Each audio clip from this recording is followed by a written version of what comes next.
ঈদ মোবারক সবাইকে। চলছে ঈদের ছুটি, ঈদের আমেজ এবং ঈদের এই ছুটিতে নিশ্চয়ই সব বইপ্রেমীরা সময় কাটাচ্ছেন বইয়ের সাথে। যেহেতু কিছুদিন আগেই বইমেলা শেষ হলো, সবার সংগ্রহেই মোটামুটি কমবেশি নতুন বইয়ের সংগ্রহ আছে আরকি। এবং সেখান থেকে সদ্য প্রকাশিত যেসব বই এবার মেলা থেকে সংগ্রহ করা হয়েছে, অনেকেই সেগুলো আগে পড়ছেন এবং আমিও এই মেলায় সদ্য প্রকাশিত একটি বই পড়ে শেষ করলাম এবং বইটি হচ্ছে ওবায়দ হকের ডাকনাম ভুলে গেছি, ওই বইটা। এবার বইমেলাতে যে কয়টি নতুন বই এসেছে সেই বইগুলোর মধ্যে পাঠকের উইশ লিস্টের সম্ভবত শীর্ষে ছিল ওবায়দ হকের এই বইটি। কারণ আমার চোখে যতগুলো পাঠকের উইশ লিস্ট পড়েছে, আলাপ হতে দেখেছি যে এবার মেলায় কে কি বই কিনবেন, আমি ওবায়দ হকের এই বইটির নাম সবার উইশ লিস্টে পেয়েছি যে ডাকনাম ভুলে গেছে। আর কোনো বই সংগ্রহ করুক বা না করুক, ডাকনাম ভুলে গেছি বইটা সংগ্রহ করবেন পাঠকেরা, এরকম একটা আমেজ দেখেছি এবং নিঃসন্দেহে আমারও উইশ লিস্টের একদম প্রথমেই ছিল এটি। এক্ষেত্রে একটু কথা বলে নেওয়া যেতে পারে যে সাধারণত বইমেলা থেকে উইশ মানে কেনার ক্ষেত্রে উইশ লিস্টটা তৈরি করার ক্ষেত্রে দু একটি বিষয় পাঠকেরা আমরা হয়তো বিবেচনা করি। তার মধ্যে একটি হচ্ছে যে লেখার মানের উপর কতটুকু ভরসা রাখা যায় এবং ওবায়দ হক এমন একটি নাম বর্তমানে বাংলা সাহিত্যে যিনি মোটামুটি আহ এতটুকু ভরসা তার পাঠকদেরকে দিতে পেরেছেন যে তার লেখা পড়লে টাকা জলে যাবে এই সম্ভাবনা আসলে খুব একটা নেই বললেই চলে। সবার এই ভরসাটা আছে যে ওবায়দ হকের লেখা ভালো হবে। এই একটা কারণ ছিল যে তার লেখার প্রতি আমার আস্থা ছিল যে তার লেখা ভালো লাগবে। এখন ভালো লাগবে, অনেক বেশি ভালো লাগবে না অল্প ভালো লাগবে বা কতটুকু ভালো সেটা হচ্ছে ডিপেন্ড করবে লেখার উপরে, কিন্তু ভালো লাগবে এই বিশ্বাসটুকু ছিল। আরেকটা বিষয় হচ্ছে বইয়ের দাম। সাধারণত বইমেলা থেকে চোখ বন্ধ করে কোনো বই কিনতে গেলে ওবায়দ হকের বইগুলো চোখ বন্ধ করে কেনা যায়, কারণ ওবায়দ হকের বইগুলোর দাম একদম হাতের নাগালে থাকে। আহ ওবায়দ হকের এর আগে যেসব বইগুলো ছিল সেগুলোর সর্বোচ্চ দৈর্ঘ্য ছিল ১১২ পাতা এবং দাম থাকতো ২২০ থেকে ৫০ রেঞ্জের মধ্যে। যার কারণে আমি বা যেকোনো পাঠক এইটুকু রিস্ক নিতে পারেন যে হ্যাঁ, আমি ২০০ বা ২৫০ রেঞ্জের মধ্যে একটা বই কিনলাম, যদি একান্ত ভালো নাই লাগে অল্পের মধ্যে দেয়া যাবে।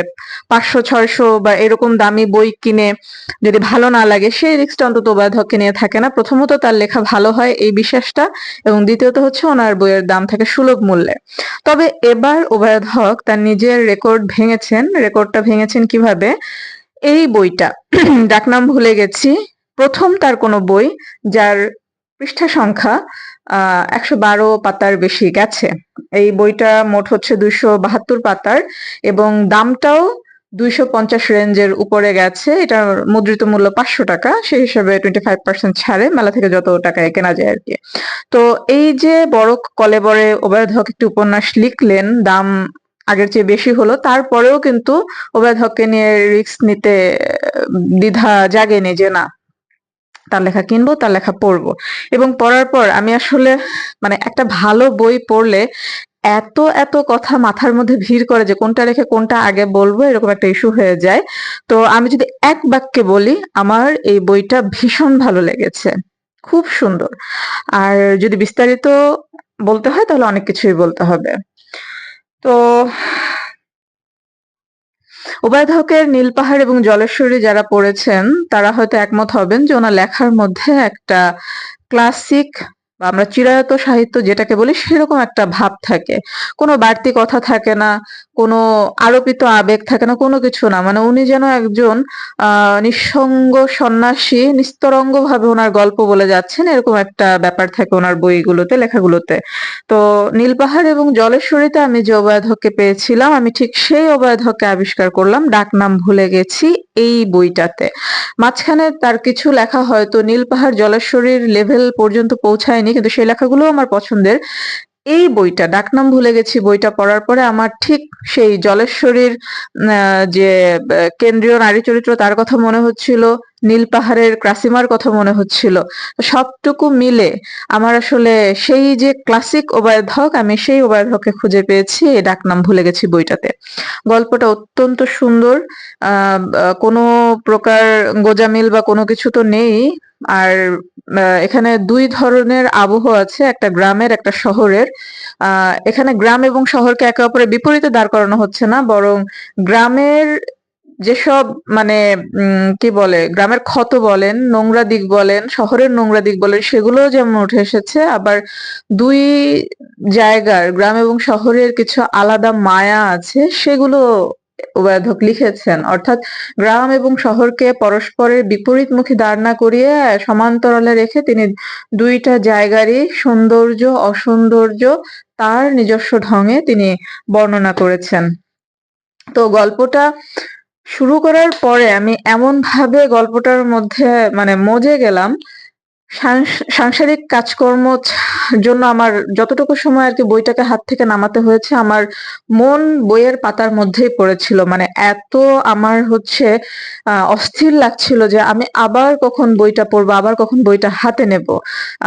আমি বলা যায় যে সকল কাজকর্ম মিলে ১.৫ দিনের মধ্যে আমি বইটা শেষ করলাম। এতটাই আমাকে বইটা আকৃষ্ট করে রেখেছিল এর যে গল্প গুণে। তো একটানা পড়ে যাবার মতো একটা বিষয়। এই বিষয়টা খুব এনজয় করেছি যে এরপর কি হবে, এরপর কি হবে, এরকম যে আগ্রহটা। আর গল্পটার এন্ডিং যেটা আমি বলবো যে শেষের ১০০ পাতায় গল্পটার মধ্যে লেখক মানে ইমোশনটাকে একদম ওঠানামা ওঠানামা করিয়েছেন। একটা জায়গায় গিয়ে মনে হলো যে ও এত কিছু করার পরে লাস্টে এরকম একটা সমাপ্তি, এ তো টু প্রেডিক্টেবল। কিন্তু তার পরের মুহূর্তে গিয়ে আবার মানে এটা কি হলো টাইপের মতো একটা বিষয়, এবং শেষ পর্যন্ত এমন একটা সমাপ্তি আমি আসলে আমি কল্পনা করতে পারিনি, আমি ধারণা করতে পারিনি যে সমাপ্তিটা এরকম হবে। আর কোনো কিছু আসলে প্রেডিক্ট করা যাচ্ছিল, আমি পারিনি, অনেকে হয়তো পারবেন, কিন্তু আমার আমি প্রেডিক্ট করতে না পারার কারণে মানে এক মুহূর্তে আমার মনে হচ্ছিল যে আমি আমার মানে প্রশান্তি, আমার হাসি আমি চেপে রাখতে পারছি না, আবার আরেক মুহূর্তেই আমার চোখে পানি চলে আসছে, এরকম একটা বিষয়। তো এই যে মানুষের আবেগ নিয়ে খেলা করার যে জিনিসটা, লেখক এটা খুব খুব ভালোভাবে তার এই লেখায় দিয়েছেন আরকি। এবং কোনো বাড়তি শব্দ খরচ নাই, কোনো মানে আবেগের অতিরঞ্জিত বর্ণনা দিয়ে যে মানুষকে আবেগিত করতে হবে এরকম কোনো বিষয় ছিল না। লেখক তার সহজাত ভঙ্গিতে লিখে গেছেন এবং পাঠকের মনের মধ্যে অজান্তেই মানে আপনাতেই সেই যে আর্দ্রতার ছোঁয়াটুকু এটুকু পাঠক উপলব্ধি করতে পারবে বলেই বিশ্বাস, অন্তত আমি তো পেরেছি। এরপর যদি বলতে হয় জোবায়েদ হকের লেখার কোন জিনিসটা আমার সবচাইতে প্রিয়, সেটা হচ্ছে ওনার উপমার ব্যবহার। এবং এই বইটাতে মানে উপমার ব্যবহারগুলা এত বেশি এবং এত সুন্দর, আগের কোনো বইতে মনে হয় এই মাত্রায় উনি উপমাকে ব্যবহার করেননি। এই ডাকনাম ভুলে গেছি এই বইতে তিনি মানে তিনি তার লেভেলকে ছাড়িয়ে গেছেন উপমা ব্যবহারের ক্ষেত্রে। এবং প্রসঙ্গত আমার আরেকটা বইয়ের কথা মনে পড়ছে, আমি আহমদ ছফার নিহত নক্ষত্র বইটার প্রথম গল্পটা নিহত নক্ষত্র যখন পড়েছিলাম, আমি মানে অবাক বিস্ময়ে আবিষ্কার করেছিলাম যে প্রথম একটা পাতায় এত অলংকার, মানে প্রতিটা লাইনে লাইনে উপমা এবং অলংকার ছিল ওইটার। আমি বহুদিনকে আমি এখনো পর্যন্ত আহমদ ছফার ওই লেখাটার কথা আমি মনে করি যে কি চমৎকার ভাবে তিনি উপমা ব্যবহার করেছেন, অলংকার ব্যবহার করেছেন। ঠিক তেমনি এই ডাকনাম ভুলে গেছি বইতে ওবায়দ হক এত চমৎকার সব উপমা ব্যবহার করেছেন, মানে খুব আহামরি কিছু না, আমাদের চোখের সামনের জিনিসগুলোই, কিন্তু আমরা হয়তো এভাবে কোনোদিন ভাবিনি। যেমন যদি বলি, উনি মাঠে ফসলের মাঠে যেসব কৃষকরা কাজ করেন, উবায়দ হক তাদেরকে বলেছেন তারা হচ্ছে কালো কালো কমার মতো। তাহলে আপনি চিন্তা করেন, আপনি অনেকবার দেখেছি মাঠের কৃষকদেরকে কাজ করার, কিন্তু আমাদের মাথায় কখনো এই জিনিসটা আসে যে আসলে তো তারা কমার মতো বাঁকা হয়ে কাজ করছে খেতে। তো এই যে বিষয়টা। তারপর আবার আরেকটা জিনিস বলছেন যে বাবার ইজি চেয়ারের পাশে টেবিল যে ছোট টেবিলের উপর ফাইলপত্র রাখা, সেই টেবিলটা ভৃত্যের মতো দাঁড়িয়ে আছে। মানে আমি তো কখনো এভাবে কল্পনা করি নাই যে হ্যাঁ, আমার পাশে আমার একটা টুলে আমি আমার কাগজপত্র রেখেছি। এই টুলটা আসলে আমার একটা জীবন্ত বস্তুর মতো আমার সাহায্য করার জন্য আমার চাপিয়ে দেওয়া বোঝাগুলোকে নিয়ে আমার পাশে দাঁড়িয়ে আছে। মানে এই যে চিন্তা করার যে জায়গাটা, লেখকের কল্পনার যে জায়গাটা এবং পাঠকের মধ্যে এটা সঞ্চার করার যে বিষয়টা, কি চমৎকারভাবে উভয়ধক সেটি করেছেন। এইরকম পুরো বই জুড়ে অসংখ্য এরকম উপমা আছে। আমি আসলে ভেবেছিলাম যে আমি হাইলাইট করে রাখবো। তারপর দেখি যে পুরো বইটাই তো আসলে উপমা এবং অলংকারে ভরা। আমি কয়টা হাইলাইট করব? যে যারা বইটা পড়বে তারাই দেখবে যে প্রতিটা পাতায়, পাতায় চমৎকার করে উভয়ধক এভাবে সাধারণ, সাধারণ সব জিনিসগুলোকে অসাধারণ সব মানে ভঙ্গিমায় তিনি বর্ণনা করেছেন। মানে একজন মানুষ পড়ে আছে প্রশ্নবোধকের মতো। মানে চিন্তা করেন, এমনিতেই মানুষটা কেন পড়ে আছে সেটা আমাদের মনে একটা প্রশ্নের উদ্রেক করছে, আবার তার পড়ার ভঙ্গিটাকেও তিনি প্রশ্নবোধকের মতো, মানে কি সুন্দর, কি চমৎকার ভাবে দুটোকে তিনি রিলেট করেছেন। আমার আসলে আমি উভয়ধকের উপমার ব্যবহারে বরাবরই মুগ্ধ, এবং এই ডাকনাম ভুলে গেছে উপন্যাসটা রীতিমতো সব মুগ্ধতার সীমা পরিসীমা ছাড়িয়ে গিয়েছে। তো এটা ভালো লেগেছে। শব্দচয়ন যে খুব ভারী তা না, খুব স্বাভাবিক, খুব সহজ স্বচ্ছন্দ শব্দচয়ন তিনি করেছেন, কিন্তু মনের মধ্যে দাগ কেটে যাবার মতো। প্রকৃতির বর্ণনা তিনি যেভাবে দিয়েছেন, মানে কিছু মানে একবার হলেও আরণ্যকের কথা মনে পড়বে, চাঁদের পাহাড়ের কথা মনে পড়বে, রবিনসন ক্রুসোর কথা মনে পড়বে। প্রকৃতির বর্ণনা এবং প্রকৃতির মধ্যে একা টিকে থাকার যে বিষয়টা সেরকম। এবং এই বইতে একটা বিরাট অংশ জুড়ে একাকিত্ব এবং নিঃসঙ্গতার বর্ণনা আছে। যারা জীবনে একবারের জন্য হলেও নিঃসঙ্গতা কি বা একাকিত্ব কি বা একাকিত্বের মায়ায় পড়েছেন, তারা ভীষণভাবে এই বইটার সাথে রিলেট করতে পারবেন। আমি পেরেছি। আমি করোনার সময় একটা দীর্ঘ সময় মানে আমাকে একা থাকতে হয়েছে, এবং সেই একাকিত্ব অন্যরকম একাকিত্ব। মানে সেখানে বিষাদ আছে, আবার ভালো লাগাও আছে। মানে এমন একটা পরিস্থিতি তৈরি হয়ে যায় যে তখন আপনার মনে হবে যে মানুষের কাছ থেকে দূরে থাকতে পারলেই মনে হয় শান্তি। মানুষ দেখলে জ্বর আসে, এরকম একটা বিষয়। আবার মানুষের সঙ্গ পেতে ইচ্ছা করে। মানে সবকিছু মিলিয়ে এমন একটা দোটানা, এই যে একটা সৌন্দর্য একাকিত্বের, সেই একাকিত্বের সৌন্দর্যটাকে খুব সুন্দরভাবে উপাধ্যায় তার এই উপন্যাসে লিখেছেন। এবং ওই যে বললাম, যারা জীবনে কখনো একবারের জন্য হলে একাকিত্বকে অনুভব করতে পেরেছেন, তারা এটার সাথে খুব রিলেট করতে পারবেন। এবং এখানে একটা জিনিস যেটা আমি খুব এটা বিশ্বাস করি, যে মানুষ যখন মানুষের সাথে থাকে তখন মানুষ শেখে, নতুন নতুন জিনিস শেখে প্রতিনিয়ত। কিন্তু মানুষ যখন একা থাকে তখন মানুষ নিজেকে আবিষ্কার করে, নিজের সম্ভাবনাকে, নিজের সামর্থ্যকে মানুষ আবিষ্কার করে। একা থাকলে মানুষ অনেক কিছু নিজের মতো করে আবিষ্কার করে ফেলে। মানে এই জিনিসটা আমি আমার জীবন দিয়ে উপলব্ধি করেছি। আমি অনেক কিছু অনেক পরিস্থিতিতে পড়ে যখন আমাকে সাহায্য করার মতো আর কেউ ছিল না, তখন আমি নিজে নিজে অনেক সমাধান নিজের জন্য আমি বের করে ফেলেছি, যেটা হয়তো আমি অন্যদের সাথে থাকলে কখনোই নিজের এই সামর্থ্যটাকে আমি আবিষ্কার করতে পারতাম না। ঠিক সেই বিষয়গুলোই এখানে, যে গল্পের যে প্লট, সেই প্লটের মধ্য দিয়ে মূল চরিত্র যে হাসান, তার মধ্য দিয়ে লেখক এই চিরন্তন সত্যটাকে মানে একদম আবারও আমাদেরকে মনে করিয়ে দিয়েছেন যে মানুষ মানুষের সাথে থাকলে মানুষ শেখে, এবং মানুষ একা থাকলে নিজেকে আবিষ্কার করে। তারপরে এই বইয়ের একটা লাইন, মানে একটা লাইন না, মানে একটা জায়গায় ২-৩টা লাইন আমার এত পছন্দ হয়েছে। মানে আমরা যখন বই পড়ি তখন আমাদের আশেপাশের কিছু মানুষ, বা কিছু মানুষ না, আমাদের আশেপাশের বেশিরভাগ মানুষই মনে করে যে আমরা বই পড়ি মানে হচ্ছে এইটার একটা আর্থিক মূল্য আমরা পেতে হবে। যদি না পাই তাহলে বই পড়ার কোনো মানে হয় না। আমি বই পড়ি তার মানে হচ্ছে আমাকে বড় একটা চাকরি পেতে হবে, অনেক টাকা পয়সা পেতে হবে, বা আমার সার্টিফিকেট থাকবে, ডিগ্রি থাকবে, এরকম একটা বিষয়।